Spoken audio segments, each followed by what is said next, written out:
Sa kayo mga kababayan, maraming mga ganap. Pagka-demandahan na, no?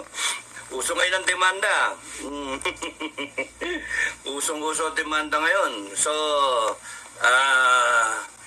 sinama ang mga vlogger at nagalit si former Senator Trillanes, si Caballero Trillanes. Kasi dapat dapat allege, no? Dapat allege. So, korte na lang yan. Subjudice.